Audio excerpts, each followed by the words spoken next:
We still haven't heard anything, she said with a slight whimper. The prom ended at 11. She was supposed to text us to pick her up. They're probably just hanging out after the party, he said, calming her down, or at least attempting to. You need to relax. Valentina stared at her phone, checking if there was a signal, then put it down just as the screen lit up.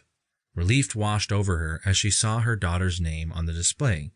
She opened the text. They're going to the beach to make a bonfire, she said with a light laughter.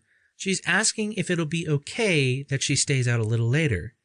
I guess I won't be going to sleep anytime soon then. Well, there you go, Robert said.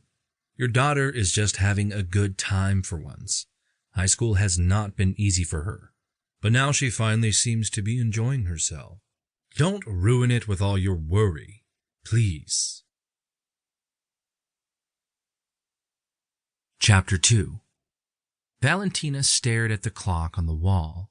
It was past 2 o'clock now, and still there was no news from her daughter. She was getting tired now and wanted to go to bed soon. Robert had turned in, and Valentina had also been dozing off on the couch, waiting to hear from Lucy. She looked at her phone again, wondering if she should call her and tell her it was time to come home. It wasn't like Lucy to stay out all night like this, and by now, Valentina feared the girl might have been persuaded to drink alcohol or do something worse. Lucy was a good girl and had stayed away from all that stuff, so Valentina didn't understand why she'd start now. She usually wasn't interested in partying, and it had actually taken some effort to persuade her, even to go to this dance. Valentina had bought her a beautiful lavender dress, but still, the girl had told her she didn't want to go.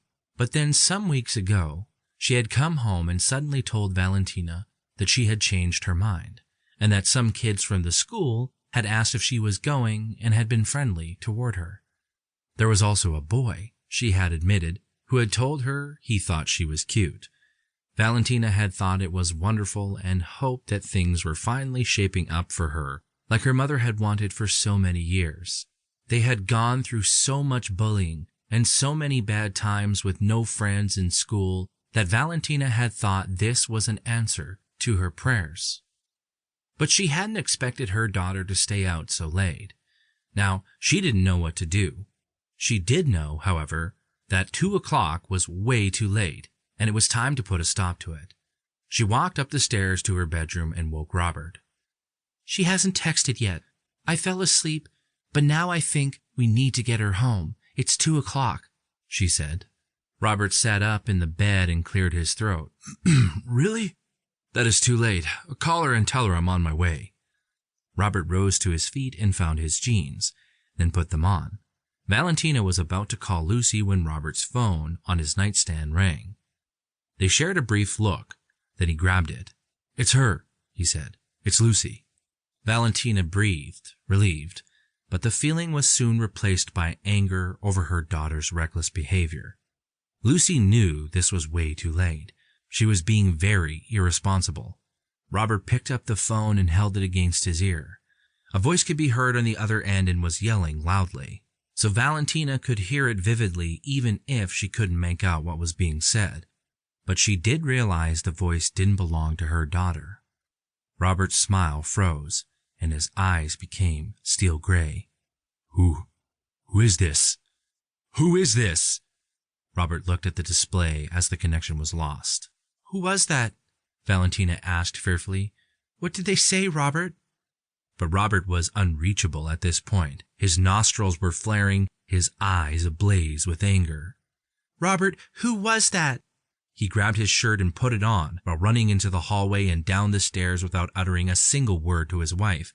Robert? She called after him, but he just continued, rushing out the front door, which slammed shut behind him. Robert? Robert? Chapter 3. 1 year later.